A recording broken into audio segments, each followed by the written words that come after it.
주님께서 여러분과 함께 또한 사제의 영과 함께 lucca가 전한 거룩한 복음입니다. 주님 영광 받으시옵소서. 10장 25절에서 37절까지의 말씀입니다. 그때 어떤 율법 교사가 일어서서 예수님을 시험하려고 말하였다. 스승님, 제가 무엇을 해야 영원한 생명을 받을 수 있습니까?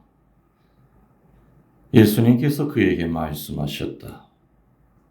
율법에 무엇이라고 쓰여 있느냐? 너는 어떻게 읽었느냐? 그가 내 마음을 다하고 내 목숨을 다하고 내 힘을 다하고 내 정신을 다하여 주 너의 하느님을 사랑하고 내 이웃을 너 자신처럼 사랑해야 한다 하였습니다. 하고 대답하자 예수님께서 그에게 이르셨다. 옳게 대답하였다. 그렇게 하여라. 그러면 네가 살 것이다. 그 율법교사는 자기가 정당함을 드러내고 싶어서 예수님께 그러면 누가 저의 이웃입니까? 하고 물었다. 예수님께서 응답하셨다. 어떤 사람이 예루살렘에서 예리고로 내려가다가 강도들을 만났다. 강도들은 그의 옷을 벗기고 그를 때려 초죽음으로 만들어 놓고 가버렸다. 마침 어떤 사제가 그 길로 내려가다가 그를 보고서는 길 반대쪽으로 지나가 버렸다. 레위인도 마찬가지로 그곳에 이르러 그를 보고서는 길 반대쪽으로 지나가 버렸다. 그런데 여행을 하던 어떤 사마리아인은 그가 있는 곳을 이르러 그를 보고서는 가여운 마음이 들었다. 그래서 그에게 다가가 상처에 기름과 포도주를 붓고 싸맨 다음 자기 노새에 태워 여관으로 데리고 가서 돌보아 주었다. 이튿날 그는 두 데나리온을 꺼내 여관 주인에게 주면서 저 사람을 돌보아 주십시오. 비용이 더 들면 제가 돌아올 때 갚아드리겠습니다 하고 말하였다. 너는 이 세 사람 가운데에서 누가 강도를 만난 사람에게 이웃이 되어 주었다고 생각하느냐? 율법교사가 그에게 자비를 베푼 사람입니다 하고 대답하자 예수님께서 그에게 이르셨다. 가서 너도 그렇게 하여라. 주님의 말씀입니다. 그리스도님 참여합니다. 참 예수님, 예수님 주님의 이름으로 평화를 빕니다. 할렐루야. 네, 오늘은 서울방 형제자매들이 이곳에 와서 미사를 봉헌하고 있습니다. 오늘 예수님에게 질문을 던진 사람의 그 신분이 뭐였습니까? 네? 율법학자죠. 율법학자가 아주 기초적인 걸 묻습니다. 예수님이 어떤 예를 들으셨어요? 그 유명한 착한 사마리아 사람이 예를 들었죠. 첫 번째 강도 만난 환자가 등장합니다. 그리고 지나가는 사람 행인 1번이 누구냐? 사제예요. 두 번째 행인 2가 레위인이에요. 마지막 세 번째 사람이 유대인들이 정말 깔고 깔아내리고 멸시하는, 어느 정도로 유대인들은 사마리아 사람을 멸시했느냐, 저 족속들은 지옥에 가서 땔감으로도 쓸 자격도 없는 놈이라고 그랬어요. 그 정도로 깔보고 무시하던 족속이 누구예요? 사마리아 사람이에요. 근데 사제도 그냥 지나갔고 레위인도 지나갔고 그 유대인은 강도 만난 유대인을 도와준 것은 그 유대인들이 그렇게 무시하던 사마리아 사람이 노새에 태워가지고 여관에 데려가서 치료해 줬죠.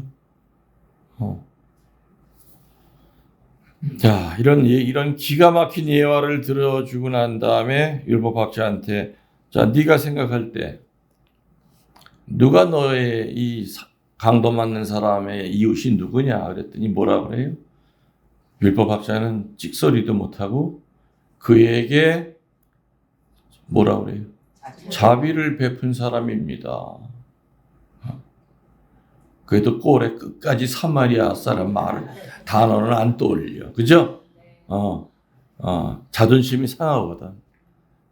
예수님이 이런 예를 들어서 내가 지금 궁지에 몰렸다는 걸 알아, 율법학자는. 그렇기 때문에 사마리아 사람이 바로 이웃입니다. 이 얘기를 안 해요. 마지막까지도 자존심이 있으니까 그에게 자비를 베푼 사람입니다. 이런 식으로 얼렁뚱땅 넘어가 버리고 말아요. 예루살렘 가보신 분 있죠? 예루살렘은 해발 고도가 700m나 돼요. 높아요. 그리고 예리고는 해발보다 400m가 낮아요. 그래서 예루살렘과 그 예리고의 그 편차가 1100m나 돼. 그리고 예루살렘에서 예리고까지 가는 길이 한 30km가 넘어. 나도 그 길을 걸어봤어요. 직접. 혹시 강도가 나타나나 하고. 뭐 배낭에는 빵 2개밖에 안 들었지만 물 한 통이라. 근데 엄청 험해. 길도 좁고. 근데 예리고라고 하는 데가 뭐냐? 이 발삼나무 향 같은 거 있죠. 향료. 이런 것이 많이 나기 때문에 아주 부자 동네야. 그래서 예루살렘에서 예리고까지 장사꾼들이 많이 다녀. 그러다 보니까 그 장사꾼을 노리는 뭐가 많겠어요? 강도들이 많을 수밖에 없는 거예요. 그 시대 풍경이. 그러니까 예수님은 누구나 다 알아들을 수 있는 얘기만 골라서 하시잖아. 그죠? 가라지 비유를 얘기할 때도 그렇고 다 그렇잖아. 포도밭 얘기도 하면서 다 알아들을 수 있잖아요.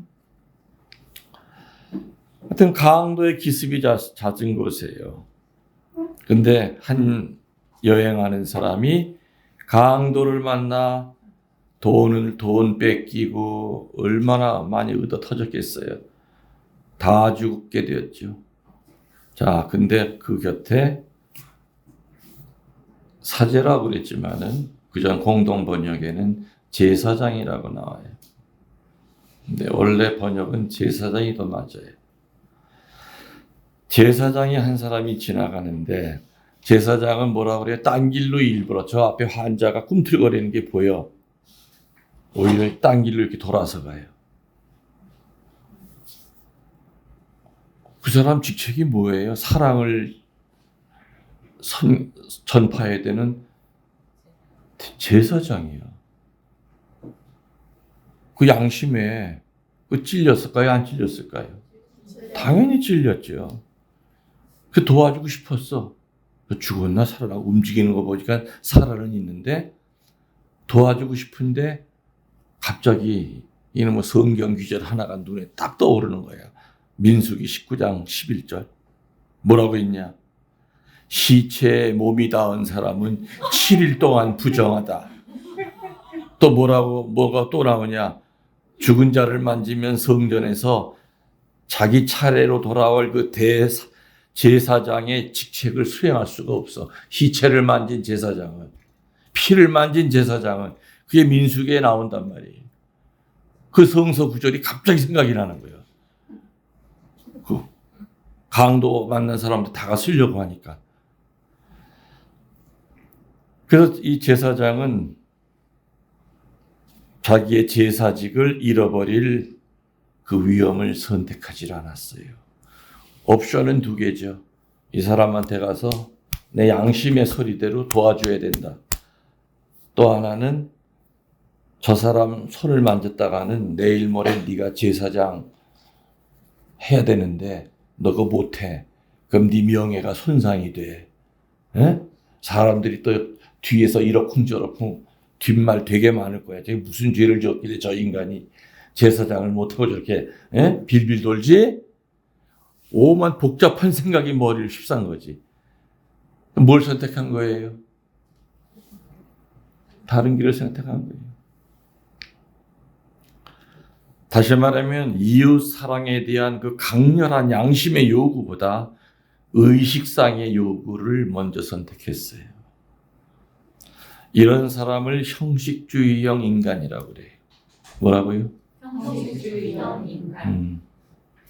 양심을 따르고는 싶은데 그거보다 사회 규범이라든지 사람들이 나를 어떻게 볼까 하는 그 시선, 그리고 자기의 자존심, 이런 것들 때문에 자기 양심의 소리를 못 지키고 살아요. 형식에 얽매여 살아요. 성당에서는 모범 신자인데 집에 가서는 0점짜리 신자가 있어요. 밖에만 나오면 성당에서는 와 베드로시 최고야. 성당에서 신부님한테도 인정받고 아무튼 뭐 빈센시오서부터 연령에서부터 못하는 게 없어. 근데 아파트 문만 딱 열고 들어가면 아이들도 아버지 싫어하고 왜? 찬바람이 쌩쌩 돌아. 피곤해. 말 시키지 마. 나 오늘 연령하고 왔어. 그게 무슨 유세 떠는 거라고. 연령하고 온 게. 기도하고 열심히 묵주기도 하지만 병든 아버지 어디 갖다 맡겨놓고 찾아가 보지도 않아. 이게 다 형식주의형 인간들이죠. 내 안에서 내 양심에서 하느님의 나한테 요구하는 그 양심의 소리보다는 다른 사람이 나를 어떻게 볼까 하는 그게 더 두려운 사람. 그래서 그거를 선택하면 안 돼요. 저 시체 만졌다가는 7일 동안 재수가 없다고 그랬어요. 나 제사장이라 제사장 직책을 수행을 못한단 말이에요. 여러분들 성당에 저녁미사 이렇게 오는데 누가 길거리에서 배를 움켜잡고 막 뒹굴어요. 에? 그때 여러분들 어떻게 할 거예요? 자매 어떻게 할 거예요? 그런 상황이 벌어지면 119 불러놓고 그냥 가버려? 성당 가는 게 더 급하잖아요. 성당 주일 빠지면 또 성서 봐야 되니까. 그 119 불러가지고 그러고서는 어떡하냐고. 같이 병원에 갈 것 같아요. 아예 그냥 솔직히 얘기해봐. 차에만 실은 것까진 보고 난 성당 가야 될 거냐? 아니면 119 안에 타서 임시 보호자로서 그래도 그렇게 할 거예요? 네, 제가 작년에 배가 그렇게 아파서 병원을 가본 경험이 있어서 또 그 마음을 더 잘 알아서 같이 행동할 것 같아요. 같이 행동할 것 같다. 네.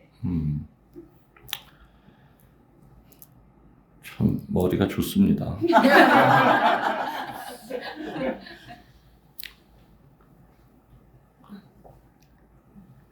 아무튼 제사장은 양심의 소리보다는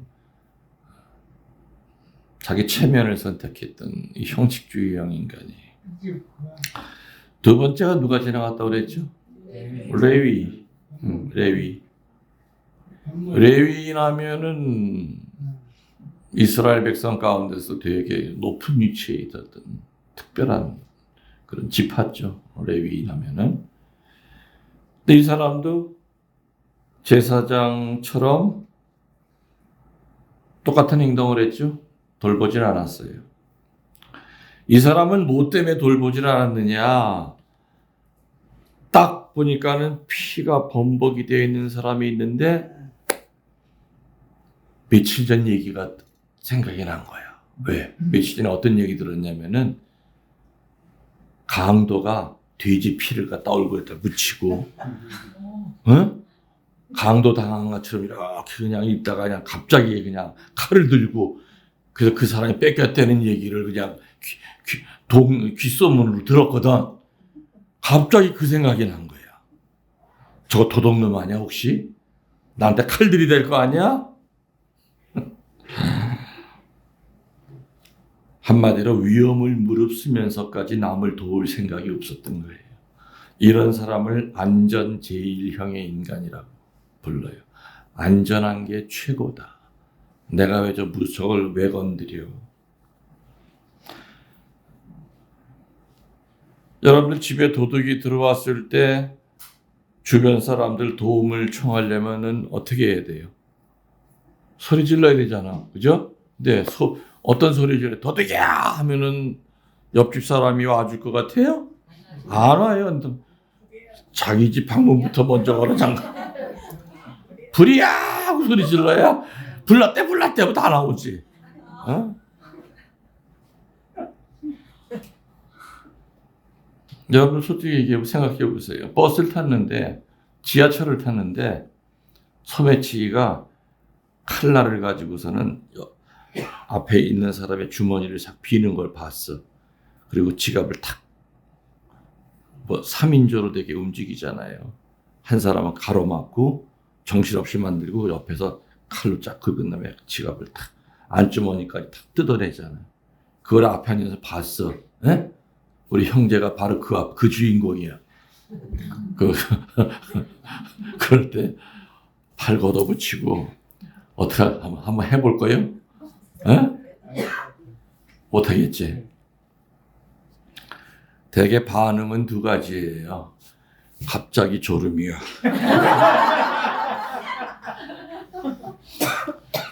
아니면 갑자기 유리창 밖을 봐.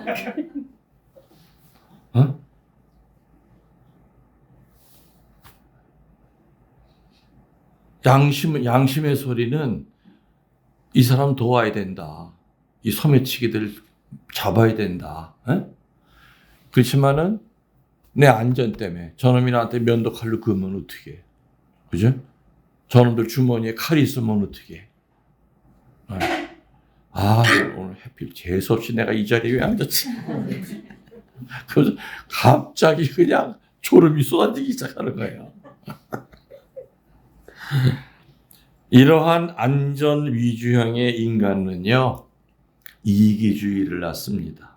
그리고 이 이기주의는 무관심이라고 하는 정말 예수님이 얘기하셨던 그 무관심.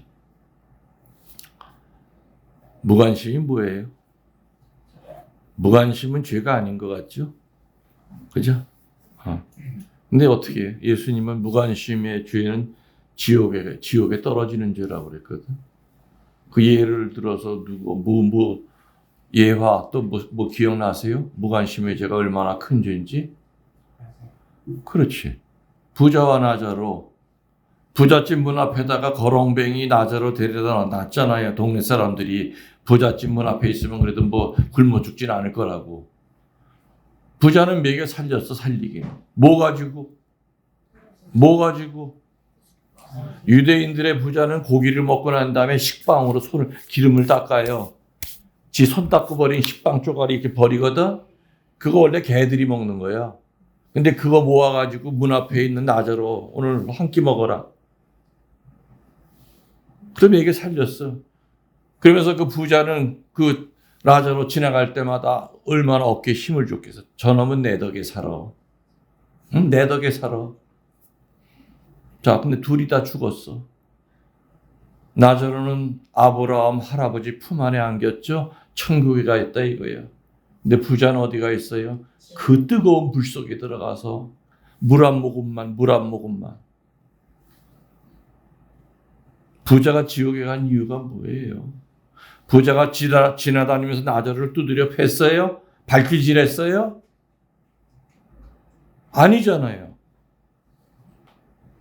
먹여 살렸잖아.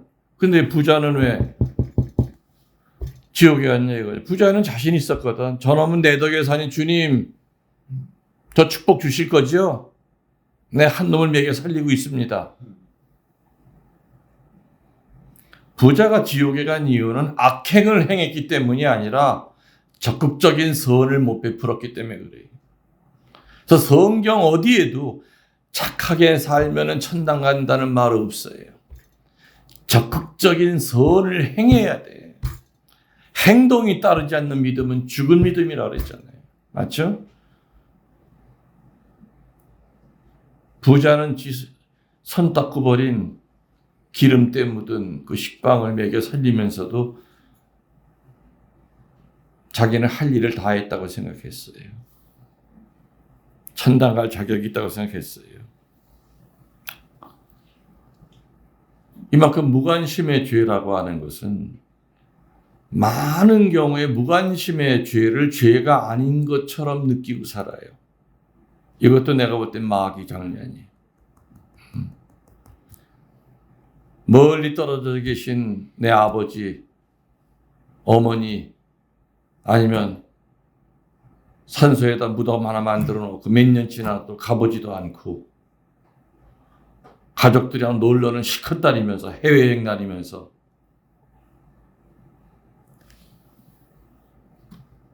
이게 다 무관심이죠. 무관심의 죄가 얼마나 큰 죄냐 하는 것은 성경에 예수님이 여러 번 나오죠. 그래서 우리가 회개거리는 적극적인 회개거리가 있고 소극적인 회개거리가 있어요. 소극적인 회개거리는 뭐냐? 깊이 생각 안 해도 죄라는 거 본인이 알아. 우리 도둑질하면 바로 알잖아요. 강도짓하고 사람 죽이면 그 깊이 생각 안 해도 그 죄라는 거 알아. 근데 적극적인 회개거리는 정말 적극적으로 양심 성찰을 해야만 내가 죄라는 것이 느껴져. 그 중에 대표적인 게 무관심의 죄예요. 그래서 우리들 착각하는 것이 내가 악하게 살지 않았기 때문에 나는 천당 갈 수 있다는 이 생각. 이건 굉장히 잘못된 생각이죠. 예수님은 착하게만 살면 저 천당 가는 그 말 한 적 없다고 그랬잖아요. 내가 언젠가 그런 얘기를 했어요. 곤충을 가지고 비교해 볼 때 첫 번째 인간을 세 가지 유형으로 얘기했어요. 첫 번째는 거미 같은 인간이 있다고 그랬어요. 거미는 그 이쁘지도 않은 실을 꽁무니에서 빼가지고 이런 데다 걸어놓죠. 그 왜 걸어놔요? 먹잇감 날라올 때까지 기다려요. 그래서 몸부림칠 때마다 더 칭칭 감겨요. 진동이 오면 쫓아가서 더 팽팽 감겨난 다음에 아주 침을 집어넣어 피를 아주 그냥 다 빨아먹어. 바삭바삭할 때까지. 그런 거미 같은 인간이요. 다시 말하면 내 목적을 위해서는 수단 방법을 안 가려요. 놈이 죽든 말든 내 것만 난 찾으면 돼. 이게 첫 번째 현대인의 첫 번째 유형이에요. 두 번째 유형은 뭐냐? 개미형의 인간이 있다고 그랬어요. 개미형.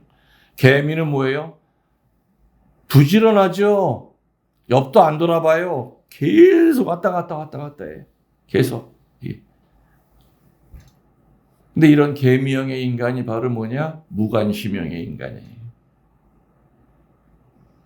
내일은 충실해. 나도 네 일에 간섭 안 하니까 너도 내 일에 간섭하지 마라. 네가 어려움 당하면 네가 알아서 해결해. 나도 도움 안 청할 거야. 내가 알아서 할게. 이게 현대가 이렇게 좀 돼가고 있는 거죠. 그래서 이 안전위주형의 인간은 이기주의를 낳고 이기주의는 무관심을 낳을 수밖에 없다는 거죠. 그리고 마지막은 뭐냐? 벌나비형의 인간이라고 해요. 열심히 날아다니면서 꿀도 모으고 하지만 또 일도 하죠. 꽃가루를 받아다가 다른 곳에다 또 수정을 하고. 지금 한참 우리 정원에 여름꽃들이 폈어요. 내가 카페에다가 여러분들 왜 여름꽃들이 색이 저렇게 강한 줄 아십니까? 하고 내가 물었죠. 카페 들어오시는 분들은 알아요. 내가 사진 찍어서 올리면서 봄꽃들은 연해요. 연한 분홍색이야. 근데 여름꽃들은 굉장히 강해요. 찐보라, 아주 노란색도 아주 진노랑 굉장히 강해. 꽃들이 화려해. 뭐라고 내가 적어놨어요? 에? 읽어보긴 읽어봤어요?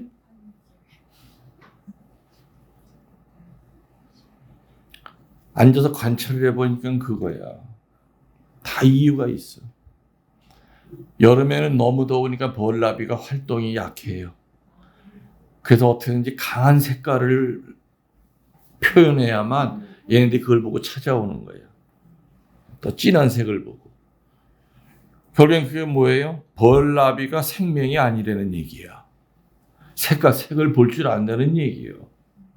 벌나비가. 벌나비는 냄새로 오는 게 아니라 색으로 와요, 꽃을. 그래서 비슷하게 생긴 꽃이라도 더 진한 거에 항상 나비가 더 달라붙어. 여름에는 덥고 그러기 때문에 얘네들은 진한 색깔로. 생존 전략이죠. 한마디로 생존 전략. 그래서 세상 살아가는 것을 곤충으로 비교했을 때 첫 번째는 거미처럼 사는 인간.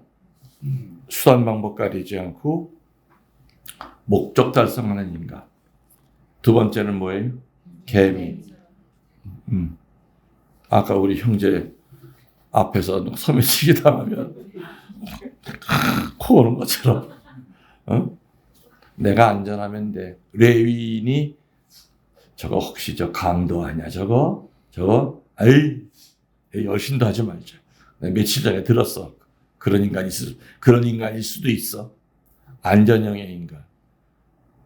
그렇지만은 벌나비처럼 본인의 일도 충실하지만은 사랑의 가교가 되게끔 애쓰는 거예요. 자, 이제 마지막으로 이제 한 사람 남았죠? 제사장 얘기했고, 제사장은 어떤 사람? 형식주의형 인간. 그 다음에 레위인은 안전 위주의 인간. 그 다음에 이제 마지막으로 유대인들이 그렇게 멸시하던 사마리아 사람이 딱 나와요. 이 사람은 한마디로 실천형의 인간이에요. 실천형의 인간. 아마 모르긴 몰라도 먼 곳을 규칙적으로 방문해서 장사하는 아마 행상 같아 보여요. 이 사마리아 사람은. 장사꾼이기 때문에 이 사람한테는 신용이 생명과도 같아. 왜 신용이 있는 사람을 보였느냐? 여관 주인이 그 사람을 믿는 것이 나오거든. 그러니까 그 여관에 많이 드나들었던 사람이야.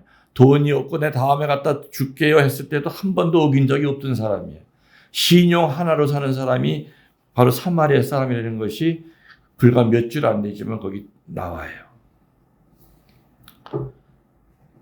유대인들에 비해서 사마리아 사람들은 정통적인 그 규칙대로 절대 살지 못하는 이단자 취급을 당했다고 그랬죠. 그렇지만은 이 사마리아에는 정직하게 사는 사람이었습니다. 그래서 결국에는 사제도 그냥 갚버리고 레위도 갚버렸지만은 결국에는 그 사마리아 사람이 죽어가는 사람을 도와줍니다. 하느님의 자비가 그의 마음에 깃들여 있었다는 것을 알 수가 있습니다. 예수 그리스도는 하느님을 알고 규칙을 알면서도 스스로 하느님 앞에 의인이라고 자처하는 이들보다 하느님의 뜻을 실천한 사람이 바로 사마리아인이라 하면서 일부 하루는 뭐라 그래요? 가서 너도 그렇게 해라. 가서 너도 그렇게 해라. 다시 말하면 형식적으로 살지 말고 안전 위주로 살지 말고 무관심하게 살지 말고 열매를 맺으면서 살아라 이거예요. 네 머릿속에 하느님에 대하여 오만 좋은 것이 터질 정도로 가득 차 있다고 해서 그것이 바로 믿는 자는 아니라는 거죠. 남이 보든 안 보든 작은 선행, 작은 희생, 왼손이 아니고 오른손이 모르게 하면서도 유세 떨지 않는 그런 삶.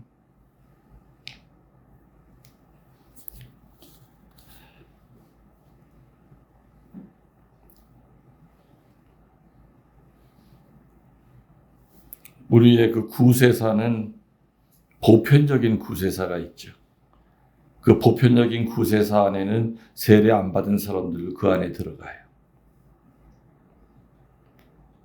예수 그리스도라는 말이 이 조선 땅에 들어온 게 얼마나 됐어요? 1000년 전이에요? 2000년 전이에요? 아니죠. 몇백 년 안 됐죠? 그러면 그 200년 전에 살았던 우리 조상들은 예수님을 몰랐기 때문에 다 지옥에 가 있을까요? 네? 아니라 하나님이 그런 하나님이라면 그 너무 무자비하죠.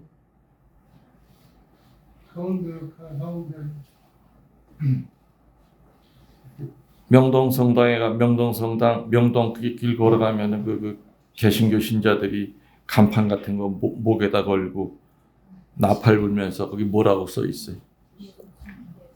예수 천국 불신지옥. 그거는 선교사 신부님이 그거 볼 때마다 자기 너무 가슴 아프대.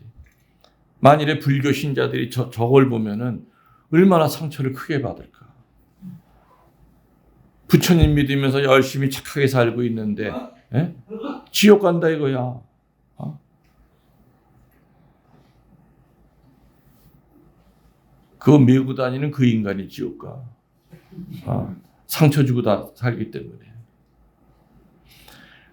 그래서 우리 가톨릭 교회에서는 익명의 크리스찬이라고 하는 그 신앙 용어를 씁니다. 익명의 크리스찬. 세례는 받은 적이 없고 교회 문턱 안에 들어서 본 적이 없지만은 삶 자체가 바로 교회를 향하는 삶을 살다 죽은 사람들. 우리 조상들이에요. 우리 외할머니 세례 안 받았어요. 그렇지만 우리 외할머니 얼마나 착하게 살았는지 몰라.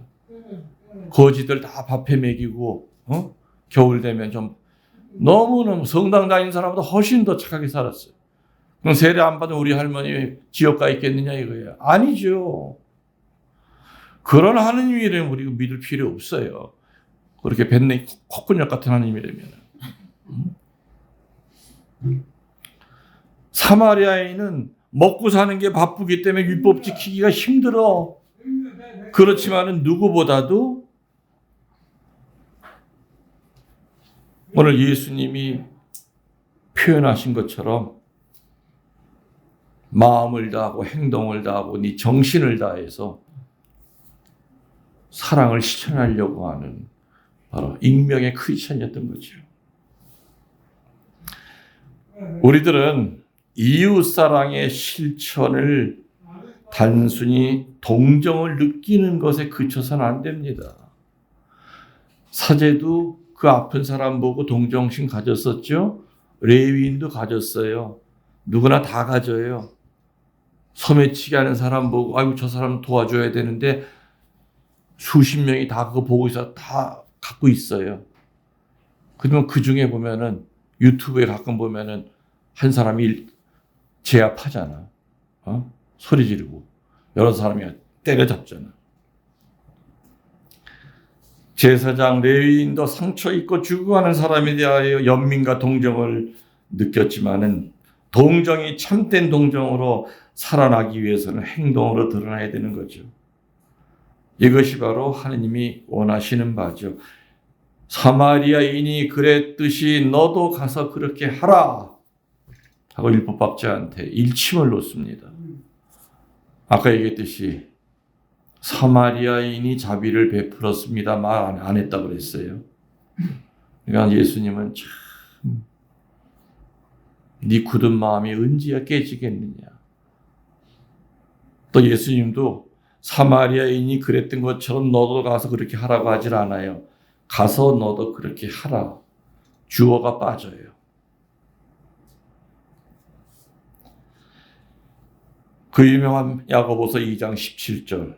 믿음의 행동이 따르지 않으면 그런 믿음은 죽은 믿음입니다. 야고보서 2장 22절에 믿음은 행동 때문에 완전하게 됩니다. 어디 나온다고요? 2장 22절. 믿음은 행동 때문에 완전하게 됩니다.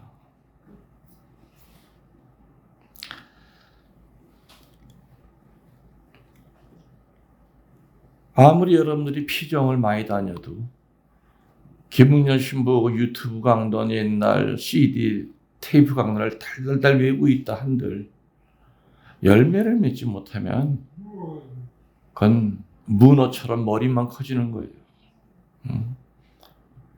내가 듣고 보고 배운 그 수많은 하느님에 대한 그 상식을 머릿속으로 갖고만 있으면 안 되죠. 가슴으로 끌어내려서 여기서 뜨겁게 만들어서 내 이 양손으로 행동으로 보여야 돼. 응? 왜 우리가 성 먹을 때 왜 머리에 대고 성부화해요? 성부화할 때 허리에 대고 성부하면 안 돼? 성부화, 성자와 다리에다 성령의 이름으로 이렇게 하면 안 돼?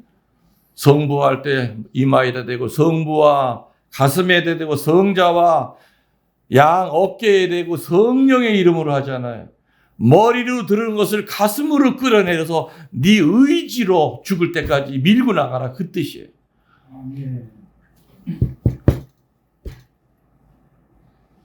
우리 기도문답 12문답 가운데 1번이 성호경이죠. 많은 사람들이 성호경을 기도가 아닌 걸로 착각을 해요. 1번이요. 성호경 글 때 이 성호경만 정말 기도하는 마음으로 긋고 이것만 묵상한다면은 그 사람 성인처럼 살아갈 수 있어요. 기도문을 많이 한다고 해서 우리 신앙이 커지는 거 아니죠. 오늘 여러분들 세례받은 지 오래됐어도 오늘 이런 얘기 처음 듣는 사람이 있죠. 수도 없이 우리는 이거 이마에다 대고 성호했어. 여기다 하면 여기 성부와 안 돼요. 겨드랑이에다 성령의 이름으로 안 돼요. 한 뉴 패션을 한번 만들어 보셔 여러분들이. 물론 이거는 십자가를 나타내는 거죠. 하나님의 말씀을 오늘 피정 말씀을 월정리에서 오늘 신부님의 말씀을 내 머리로 일단 머리로 들어오잖아요. 그죠? 그리고 가슴으로 전에 느끼고 있을 거예요. 그래, 내가 이제껏 안전 위주형으로 사는 사람이다. 내가 이제껏 형식 위주로 사는 사람 같다. 느낀다면 그 다음에 이제 개선이 돼야죠. 변화가 와야죠. 다음에 혹시 내 눈앞에 강도 맞은 사람이 눈앞에 보인다면은 성당 가는 게 중요한 게 아니야. 앰뷸런스 같이 타고 가야 돼요. 119만 부른다고 다 되는 줄? 응? 그 사람 정신 들 때까지 가족도 불러내고 사마리아 사람도 장사꾼인데 얼마나 바쁜 사람이야. 그죠? 대사제보다 더 바쁜 사람이야. 장사하러 가야 되는데. 근데도 나에게 태워서 다 할 거 하잖아. 혹시 돈 모자르면 내가 나중에 또 갚겠다. 아주 그냥 다짐을 받잖아요. 여관 주인한테. 아저씨 치료 좀 잘해 주셔야 돼요. 혹시 돈 모자르면 내가 다시 오다가 갚을게요. 유대인들이 생각할 때 사마리아 사람은 어디에 뗄감 자격도 없다고요? 그랬던 그 사람한테 그 은혜를 받아요. 이 유대인이. 그죠? 난 그 다음 얘기가 되게 진짜 솔직히 궁금해. 이제 거기서 이제 뭐 여관 주인이 해서 하여튼 살아났어. 그 다음에 나를 데리고 온 사람이 누군지도 얘기 들었어요. 그러고 난 다음에 찾아 나섰을까? 그 장사하는 사마리아 사람 만나려고 애를 썼을까요? 내 나중에 예수님 만나면 그 다음 2편이 어떻게 되냐고 내가 다시 물어볼게. 물어보고 내가 알려드릴게. 네? 그래서 오늘 복음의 핵심은 그거예요.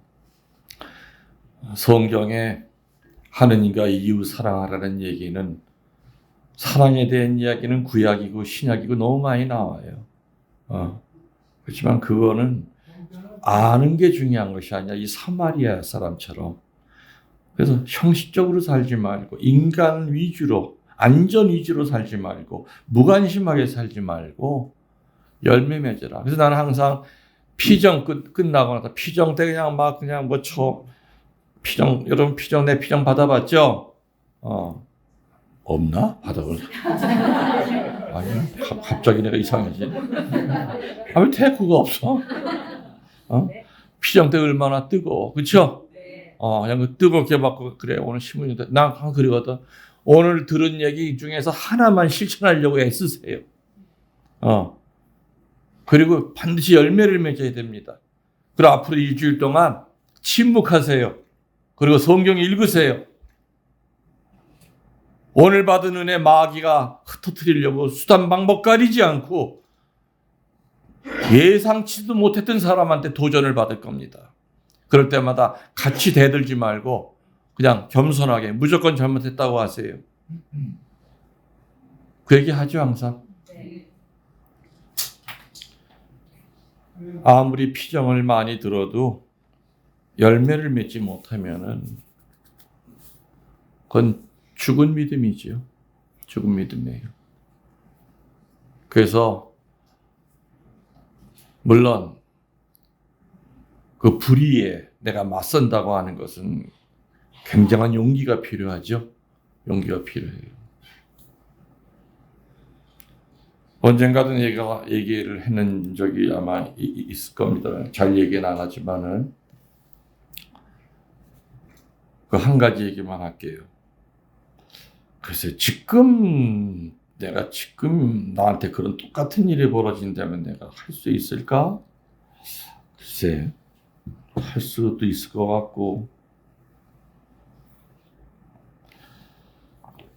제가 30대 신부대 부사는 군종 신부대예요.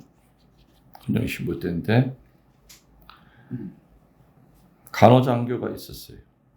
그 간호장교는 제대를 6개월 남겨놓고 이제 나한테 성서 지도를 받고 있고 제대하고 나면은 수녀원에 입회를 할 예정이었어요.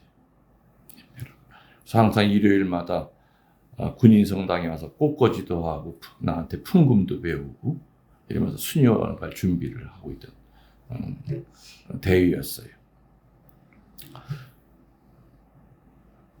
여러분들 간호사관학교 있는 거 아시죠? 굉장히 들어가기 어려워요. 거의 육사 정도 실력을 갖고 있어야 돼요. 연고대 실력이 있어야.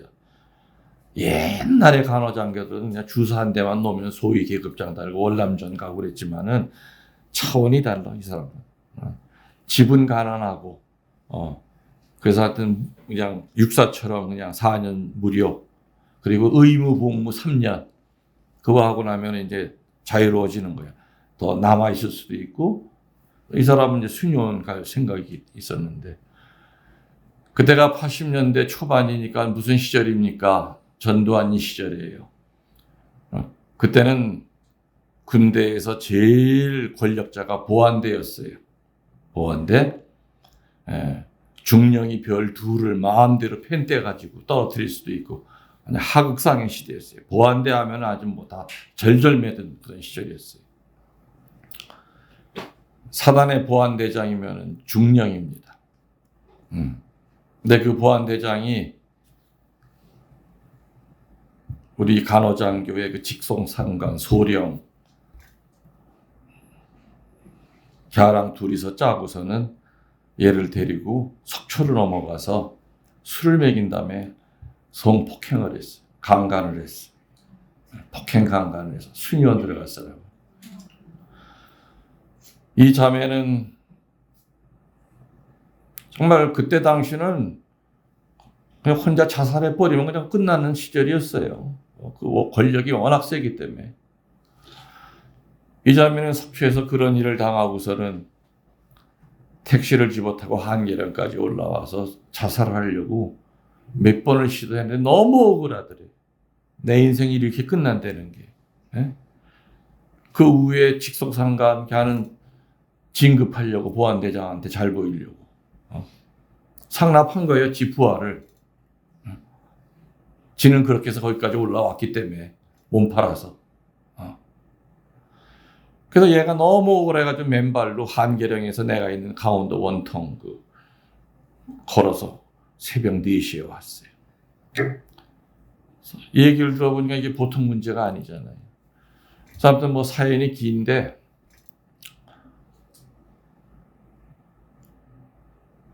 그러니까 벌써 보안사령부서부터는 이 사건을 벌써 이제 다 알고 있었죠. 그래서 난 어떻게 해서든지 이 아이의 그 앞길을 터줘야 되는데, 어차피 수녀원 가는 건 틀린 거예요. 뭐 강간을 당했다 하더라도 일단 본인이 못 가는 거죠. 그래서 그 보안대장 보러 자수해라. 하여튼 자수를 했어요. 자수해가지고 이제 이등병 제대를 시켰죠.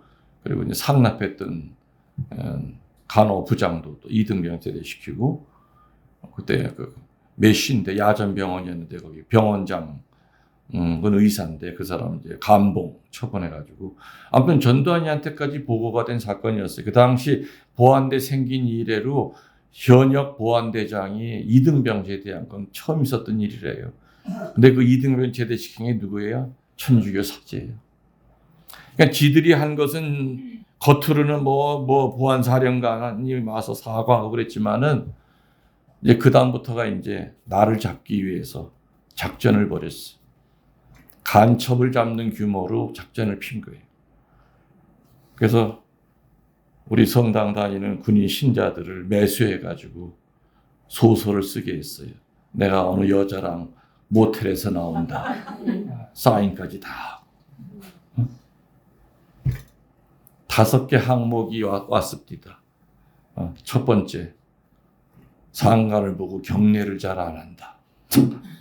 두 번째, 고스톱을 너무 잘 친다. 나는 그때 고스톱 고자도 몰랐어요.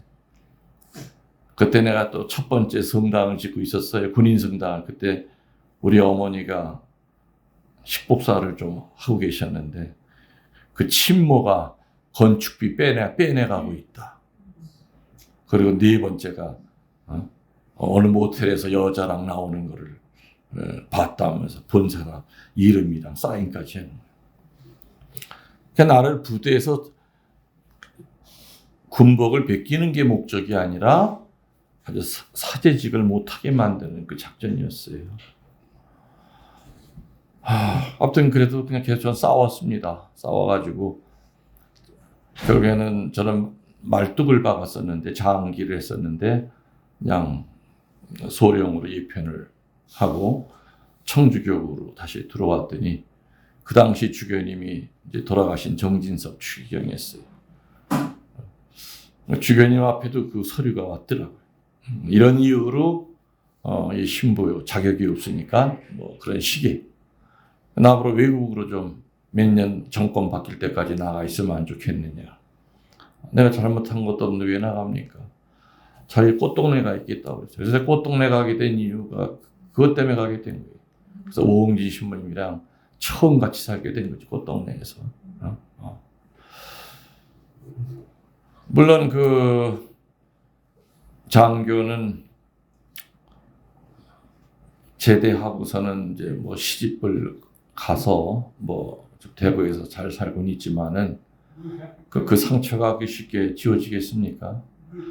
그래서 지금도 생각해 보면은, 야, 그때 내가 아마 34살, 4살, 5살 그 나이에 그 보안대라고 하는 그 어마어마한 그 세력과 맞서서 양을 지키기 위해서. 그러니까 그때는 난 뭐 정말 배는 게 없었어요. 그 배는 게 있으면은 못해. 배는 게 없으니까 하는 거예요. 내가 죽더라도 나는 우리 신자 지켜야 된다. 이 억울하게 당하는 거 이거 해결해 줘야 된다. 내가 나서지 않으면 그냥 끝나버리고 마는 거예요. 왜? 수도 없이 그렇게 많이 살았기, 그런 일을 당한 사람이 너무 많았기 때문에 그 어마어마한 권력 앞에서 아무 소리도 못하고 그러다 혼자 자살해 버리고 그냥 끝나는 거예요, 그냥. 그때 이후로 이제 보안대에서는 이제 감찰부라고 하는 것이 생겨서 보안대원들을 이렇게 감찰하는 그런 제도가 생겨났다 그래요. 그래서 지금 생각해 보면은 그 성령의 힘이 인간의 힘으로는 그 세력과 못 싸워요. 그래서 그때 당시에 그 일을 사단장한테 얘기했거든. 사단장이 교우야. 얘기하니까 뭐랬냐. 그런 얘기 왜 나한테 하니? 자기도 해결을 못 하는데. 얘기하래매요. 아무튼 그 당시는 정말 무소불위의 힘을 갖고 있었던 시절이에요. 그 보안대라고 하는 게. 지금은 기무사로 바뀌었죠, 이름이. 예. 지금도 뭐 별의별 일들이 많아요. 하여튼 그지만 옛날보다는 이제 전두환이랑 그 일당들이 전부 다 이제 정리가 되고 난 다음부터는 많이 이제 약해졌지만은 과연 그런 시대에 정말 소리 소문도 없이 결과는 자살이지만은 타살이 의심되는 그런 정치인들도 많이 있었잖아요. 우리나라 역사를 보면은 그죠? 옳은 소리 하다가 사라지는 사람도 많았고. 그래서 정말 예수님의 삶을 보면은 예수님이 말만 이렇게 하신 것이 아니라 그 성전에서 장사꾼들 내쫓았을 때 그 서슬 시퍼런 그 의인호. 예수님은 의인호를 보이셨죠. 우리들이 부리는 건 그건 짜증이고 차원이 달라. 우리는 성질 부리는 거고 예수님은 의인호야. 거룩한 분노예요. 그래서 우리는 분노를 보이더라도 의인호를 보여야죠. 분노를 화를 보이면 안 된다 이 얘기죠. 그래서 오늘 예수님은 율법학자가 예수님을 코너에 몰려고 질문을 던진 걸 다시 되받아가지고 착한 사마리아 사람의 얘기를 통해서 누가 너의 이웃이냐? 자비를 베푼 사람입니다. 너도 가서 그렇게 하여라. 그 후에 율법학자가 그렇게 살았는지는 저도 잘 모릅니다. 그렇지만은 중요한 것은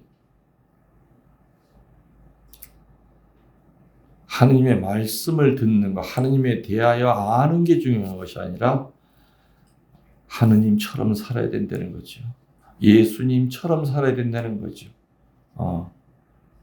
우리는 죽을 때까지, 숨이 끊어질 때까지 그런 마음으로 살고 또 그러기 위해서는 누구의 도움이 필요해요? 성령의 도움이 필요하다는 거예요. 성령이 함께 계셔야만 불의에도 굴하지 않고 안전 위주형, 형식 위주형의 인간으로부터 벗어날 수가 있어요. 그래 성령이 나와 함께하지 않으면은 머릿속에만 하느님의 지식은 가득 차 있을 뿐이지 사는 거는 똑같아요. 거미처럼 살고 개미처럼 무관심하게 살고 죽든 말든 그냥 나 혼자 잘 살면 되는 거예요. 이건 주님이 우리한테 원하는 삶이 아닌가 아시죠? 그렇게 살도록 애씁시다. 아멘. 우리의 신앙을 고백하겠습니다. 전능하신 천주 성부 천지의 창조주를 저는